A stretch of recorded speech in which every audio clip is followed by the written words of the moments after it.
Hey, what's up guys? Jesse from the Subie Sanctuary here. So we've got another bugeye we finished up just today.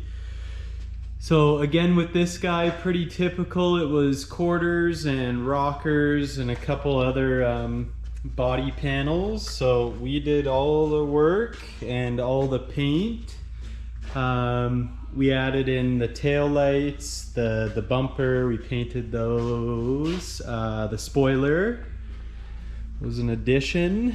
One of the doors. This fender. The V7 STI scoop. Looking good.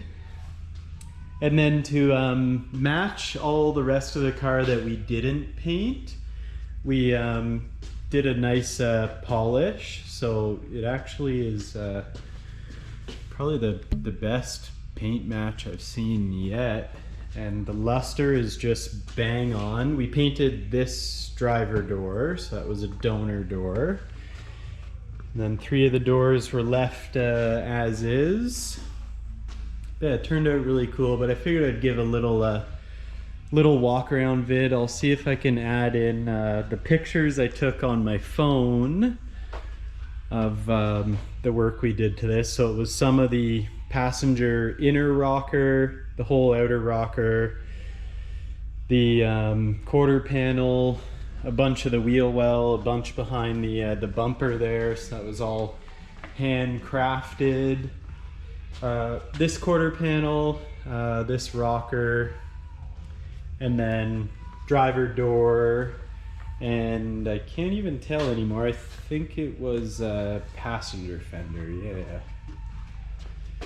Yeah, it looks super sweet for a Rust Belt bugeye. This is now one of the cleanest ones out there, which is pretty cool. But yeah, this was about probably a little over 100 hours for this one.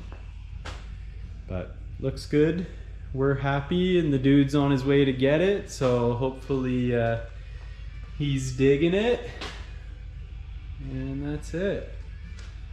And I think we've got another one of these projects coming up this month as well.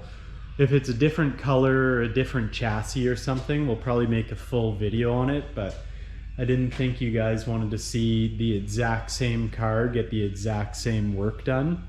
We did, we painted a lot less of the parts on this one. We just painted the stuff we replaced or the places we did body work. So like when we do the quarter panel, we paint from here back, so there's no blending, and it gives you a really good result. And then again, we did all the door jambs and stuff like that, so it looks good, real good. Yeah, it should be pretty pumped on this, because I like it. I wish I could make one of my own cars look this good, but that's the nature of getting paid to do it for other people, is all your stuff kind of falls onto the back burner. But anyway, all right, till the next one. Peace.